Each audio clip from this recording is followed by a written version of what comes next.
అందరికీ నమస్కారం. వీడియోని చూడడానికి ముందుగా వీడియోని లైక్ చేసి ఓం నమ శివాయ అని కామెంట్ చేయండి.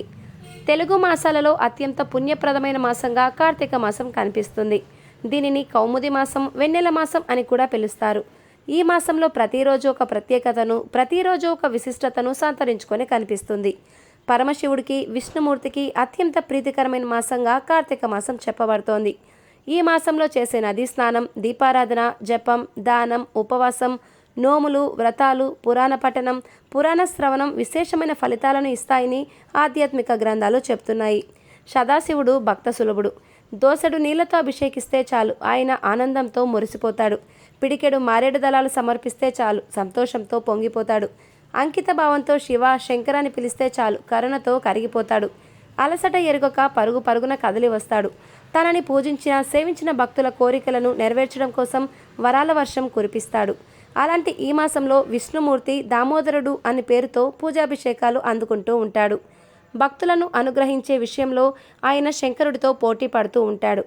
ఇక నోములు, వ్రతాల పేరుతో ఇటు పార్వతీదేవి, అటు లక్ష్మీదేవి కూడా ఈ మాసంలో పూజలు అందుకుంటూ ఉంటారు.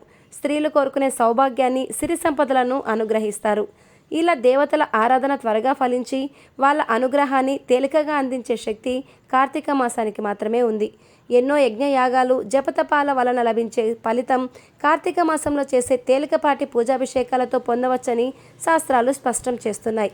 అందువలన అడుగడుగున ఆధ్యాత్మిక పరిమళాలను వెదజల్లే కార్తీక మాసంలో భగవంతుడి అనుగ్రహాన్ని పొందే అవకాశాలను ఎట్టి పరిస్థితుల్లోనూ వదులుకోకూడదు. కార్తీక మాసంలో అత్యంత పుణ్యప్రదమైనవిగా పురాణ పఠనం, పురాణ శ్రవణం కనిపిస్తాయి. ఈ మాసంలో కార్తీక పురాణం చదవడం వలన విశేషమైన ఫలితాలు లభిస్తాయి. కార్తీక మాసం యొక్క విశిష్టత మనకి పురాణాలలోనూ కనిపిస్తుంది. కార్తీక మాసం యొక్క గొప్పతనం ఏంటి? ఈ పురాణంలోని విశేషాలను ఎవరితో చెప్పారు? ఈ పురాణంలో దాగిన అంశాలు ఎలాంటివి? కార్తీక పురాణం చదవడం వలన, వినడం వలన ఎలాంటి ఫలితాలు కలుగుతాయి అనేది ఇప్పుడు మనం ఈ వీడియోలో తెలుసుకుందాం. ముందుగా కార్తీక మాసంలో ఆచరించదగిన విధి విధానాల గురించి తెలుసుకుందాం. గతంలో పృథు చక్రవర్తి కార్తీక మాస విధి విధానాల గురించి వివరించవలసిందిగా నారద మహర్షిని కోరుతాడు. ఆయన ప్రశ్నకి సమాధానంగా నారదుడు చెప్పడం మొదలు పెడతాడు. ఓ రాజా, కార్తీక వ్రతాన్ని ఆశ్వీయుజ శుద్ధ ఏకాదశి రోజునే ఆరంభించాలి. ముఖమును, నాలుకను ఎప్పుడూ కూడా శుభ్రంగా ఉంచుకోవాలి. సూర్యోదయానికి ముందుగా నదీ స్నానం చేసి ఆ తర్వాత శివాలయానికి కానీ, విష్ణు ఆలయానికి కానీ వెళ్ళి స్వామి దర్శనం చేసుకోవాలి. స్వామి లీలా విశేషాలను గురించి గానం చేస్తూ ఆనందించాలి. ఈ మాసంలో అడవి పూలు, తెల్లటి అక్షితలు విష్ణుమూర్తి పూజకు పనికిరావు.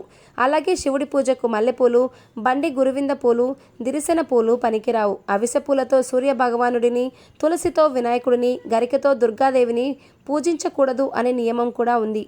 ఈ మాసంలో శివకేశవ భేదము లేకుండా ఎవరైతే ఇద్దరిని ఒకటిగా భావిస్తూ పూజిస్తారో వాళ్ళకి ఉత్తమ గతులు కలుగుతాయి.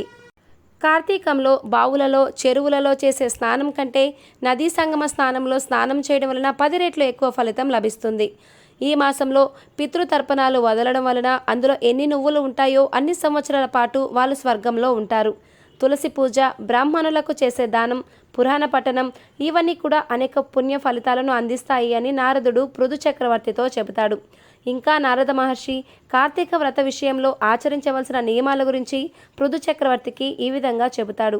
కార్తీక వ్రతాన్ని ఆచరించేవారు శాకాహారమును మాత్రమే తీసుకోవాలి. ఏ విషయంలోనైనా ఎవరినీ కూడా నిందించకూడదు. విష్ణు వ్రతం చేసేవారు గుమ్మడికాయ, పుచ్చకాయ, వంకాయ వంటి వాటిని తినకూడదు. ఉసిరికాయను అసలే తినకూడదు. ఆకులలోనే భోజనం చేయాలి. బ్రహ్మచర్యాన్ని పాటిస్తూ నేలపైనే నిద్రించాలి. కార్తీక వ్రతాన్ని ఆచరించే వారి దరిదాపులకి కూడా యమభటులు రాలేరు. ఈ వ్రతాన్ని ఆచరించిన వారు వైకుంఠానికి చేరుకుంటారు. యజ్ఞయాగాలకు మించిన ఫలితాన్ని కార్తీక వ్రతం ఇస్తుందని అంటారు. కార్తీక వ్రతాన్ని ఆచరించే వారి కనుచూపు మేరలో కూడా భూత ప్రేతాలు సంచరించలేవు. ఎన్నో తీర్థయాత్రలు చేస్తే కలిగే ఫలితం కార్తీక వ్రతం చేయడం వలన కలుగుతుంది. కార్తీక శుద్ధ చతుర్థి రోజున ఉద్యాపనం చేయాలి. లక్ష్మీ సమేతుడైన విష్ణుమూర్తిని పూజించాలి. లక్ష్మీనారాయణులకు ప్రీతికరమైన నైవేద్యాలను సమర్పించి ఆ మరుసటి రోజున బ్రాహ్మణ సమారాధన చేసి దక్షిణ తాంబూలాలను ఇవ్వాలి. ఈ విధానంగా చేయడం వలన 7 జన్మలుగా వెంటాడుతున్న పాపాలు నశిస్తాయి. వైకుంఠ ప్రాప్తి కలుగుతుంది అని పృథు చక్రవర్తికి నారద మహర్షి వివరిస్తారు. మీకు ఈ వీడియో నచ్చితే లైక్ చేయండి, షేర్ చేయండి, సబ్స్క్రైబ్ చేసుకోండి. Thanks for watching.